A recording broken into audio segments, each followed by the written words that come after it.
Hey guys, welcome back. I hope you're having an amazing day. Let's get right into the stories. The first story is titled, Entitled Mom Steals OOP's iPad and Demands to Let Her Kid Keep It. Hello y'all, long-time lurker, first-time poster. My boyfriend's power's out, so I have no one else to vent to, so please listen to my tale of woe. I work at a car dealership as a receptionist, one of my duties being greeting customers when they enter. I'm a professional artist on the side, and I've been busy with some commissions lately, so since it's not busy at the dealer, I started working on my iPad mini. It's old, and I'm working on upgrading, but I currently can't afford to, so I live with it despite the battery life being really short, and I have to basically keep it plugged in at all times. During my lunch, I was in the waiting area doing more work when a kid, a little girl no older than 4, came up and watched me work. This happens a lot when I draw in public, and usually the kids just ask a lot of questions. But this NG, nice girl, was very quiet and just had a look of amazement, so I just let her be. Her mother, the EM in the story, was nearby at a salesman's desk working on purchasing a new car, which is a long and no doubt boring process. The salesman working with her walked away, which at my dealership they do very often to retrieve paperwork, talk to the sales/finance managers, etc. She looks over to me and her kid and asks her, "What are you looking at?" Her kid points at my screen and says, "She's painting puppies." I was working on Twitch emotes of a streamer's dog. I sort of show my screen to EM and she then asks her kid if she wants to draw, which the girl excitedly said yes. I expected EM to pull out a paper and pencils, or at least ask me if I can get some for her too, but she just looked at me expectantly. When I realized she was waiting for me to hand her my iPad, I said, "Oh, she can't use mine, but I can get her a notepad and pens." But apparently that wasn't good enough. She sighs and says, "Just let her draw a little bit. I'm almost done here anyway," which I knew for a fact wasn't true. They were waiting on bank approval for a loan, which can take anywhere between 5 to 30 minutes. And even then, they'll be here longer for finance paperwork, detailing, etc. I start to explain that this is part of my work, and she scoffs, saying I'm just doodling puppies, and it was selfish that I wouldn't let NG doodle on my device too. Poor NG was just looking at her hands, looking quite embarrassed. I then pretended my lunch was over and got up to spend the rest of my lunch at my desk. I couldn't see her behind a huge truck on display, but I can hear her grumble to NG about who knows what. Whatever. Pretend like I didn't hear so I don't mess up the sale for my coworker. Sometime later, nature called me, and I got up to use the restroom. I left my iPad on my seat so it'll stay plugged in, and put a notepad over it to try to cover it up somehow. My desk is a wide crescent shape with no drawers to keep my things safe, so this was the best I could do to somewhat hide it. I was in the restroom no longer than 3 minutes, but when I got back, only my charger remained. My iPad and Apple Pencil were gone. I looked over to the lady, who had her large purse suspiciously in her lap now instead of on the floor beside her chair like it was before. I was panicked because a lot of my work is on that iPad that I needed. I went to my sales manager, SM, and told him the situation.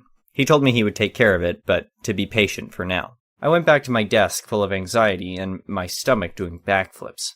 SM went to the desk where EM was to work out the deal. They're far enough that I can hear their voices, but not pinpoint what they're saying.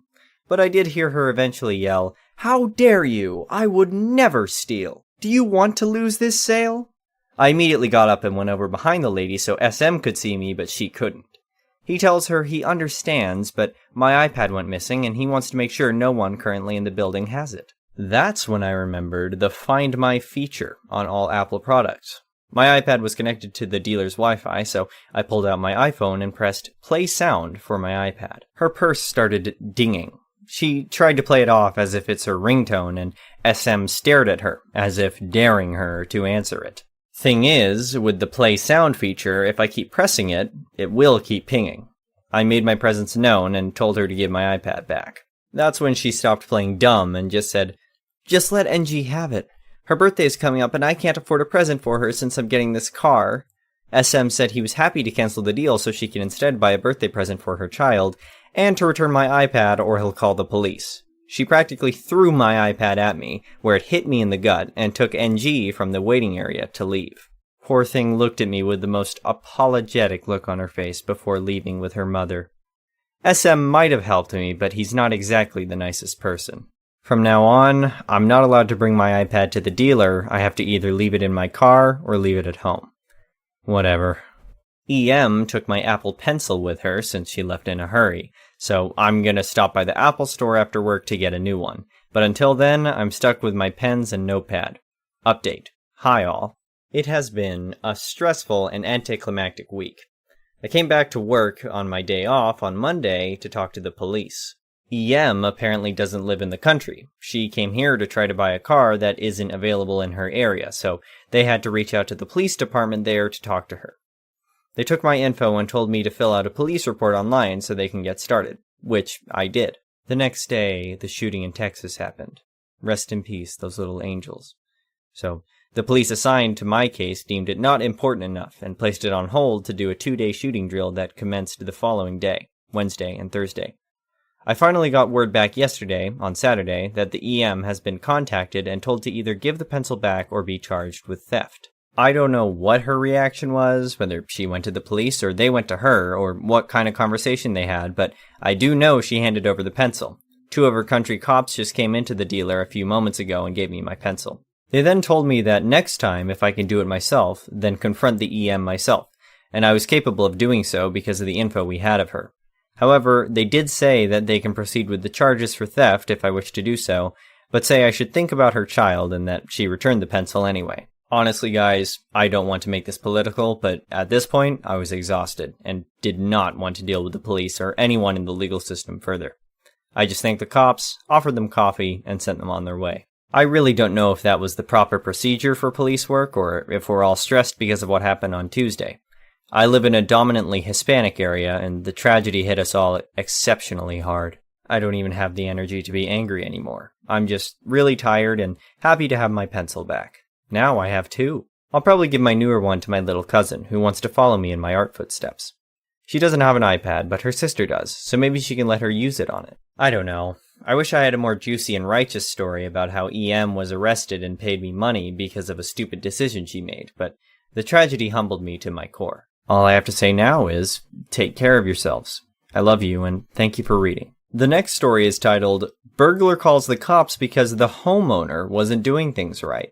This story is actually narrated to me by a friend of mine and is a quick tale about how she turned the tables on a home invader. At the time this happened, my friend was raising her child by herself in a suburb of Texas.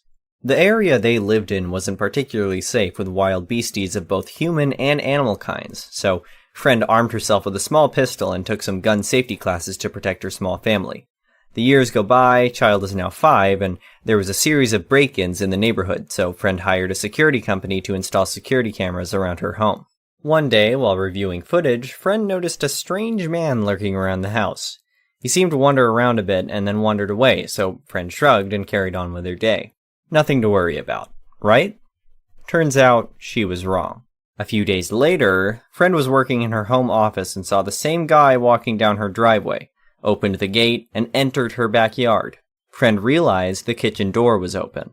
Child was playing in the living room. Friend grabbed her gun from her purse and ran to the kitchen, and got there as the guy calmly walked through her back door. Guy sauntered in, looked around the room, to see friend standing there with her gun pointed at him. Guy froze.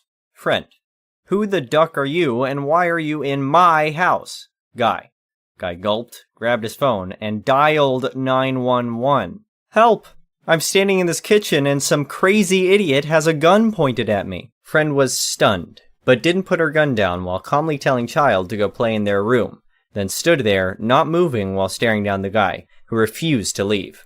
Guy: You're gonna get it when the cops show up, idiot. Friend: You are in my house. Get the duck out. Guy actually stayed standing there until the police came into the kitchen. Guy saw the cops and started screaming, Arrest her! She's crazy! Look, she has a gun on me! Friend put down her gun and started shaking. This is my house. You broke in. Cops stopped and stared, looked at the guy. You broke in? Guy: Well, her door was open and she pulled a gun on me. That's not how it works. Arrest her for having a gun. Friend: I have a license, and this is Texas, you idiot. Cops arrested the guy, who was still howling how friend didn't do it right. Apparently, she wasn't a proper victim, LMAO. Friend gave the cops a copy of the video of him sniffing around earlier in the week. She never heard anything back from them, so she figured he went to jail. The next story is titled, Entitled Business Owner Can't Use a School Computer and Loses His Only Chance to Get His Work Done. I was at the university before the semester started, working out some stuff for my classes. There was a line to see an advisor, and I'd been waiting in it for over an hour before I got to the front desk. While I was at the front desk, a man walked in and approached. He was told there was a line to see an advisor and to get in the back of it. At this point, dude looks at the man behind the desk and says, "I don't need an advisor, I just need the password to use the library computers." He's told that he can sign in using his student email and password. Lo and behold, he's not a student. "I'm a business owner, and I have accounts to handle and need a computer to do that. Blah, blah, blah." They tell him that unfortunately he's not a student and won't be able to access the school computers. He's super entitled, refuses to listen, and keeps insisting they just give him a random username and password so he can manage his accounts. At this point, I've been waiting open-mouthed for him to give up and go away since I've been waiting and it's my turn. He's still not listening, so I kindly decide to reiterate that non-students can't use the computers. I'm about to tell him that I have a laptop in my car and I'd be happy to let him use it, but he decides to fly off the handle at me, yelling that I'm a rude, inconsiderate bitch and that I need to learn to butt out and keep my nose in my own business. He's told again that it's not possible for him to use a computer and that harassing students will not be accepted. He doesn't stop, and security is called to escort him out. I finish with my advisor and start walking back out to my car, and this guy is still arguing with campus security. He sees me come out and starts harassing me again about how if I'd have kept my mouth shut, he could have used a computer. I couldn't help myself. I said, "Oh, I'm sorry, you're not a student and can't use the school computers. I have a laptop in my car that I would say you could use, but since I'm such an inconsiderate biatch, I'm gonna drive away with my computer and you can suck on it. Bye-bye," with a happy smile and a sarcastic wave. It wasn't much, but the look on his face was priceless, and I left school laughing my ass off. The last story is titled, "Builders Who Have Yet to Learn the Definition of Irony." I popped into my local sandwich shop. There's a guy in a high-vis vest getting his order. As I reach the bread selection, he greets his friend, also in high-vis, who walks in the door. Very quickly, he jokes about having his Park Anywhere lights on.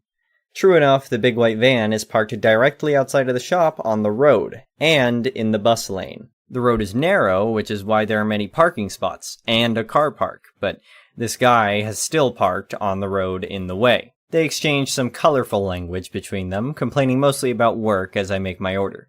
I've ordered the kids' meal by this point, and the guy now behind me is agitated. He makes some comment about getting back to work. I ignore him. He gets a bit too close, leaning on the divider next to me. So I slow down, suddenly considering all my options. I act forgetful. I pull out the scrap of paper I had in my pocket. The guy behind me groans. Oh great, he's got a list. The woman behind the counter doesn't hear or doesn't care. I take my time, buy a few extra things, make sure to get them toasted. The woman obliviously plays along, gives me all my options to combine for a meal deal. Did I want an extra cookie? I consider them all, and get my order. The builder behind me is clearly agitated. I get my food and go. It feels like a bit of a win. I've wasted his time and gotten in his way. I doubt he realized why he lost his lunch break or that he was being selfish in what turned out to be a nearly empty street. But I felt better for it. Thank you for watching. I would really appreciate it if you could like the video and subscribe to our channel if you haven't already.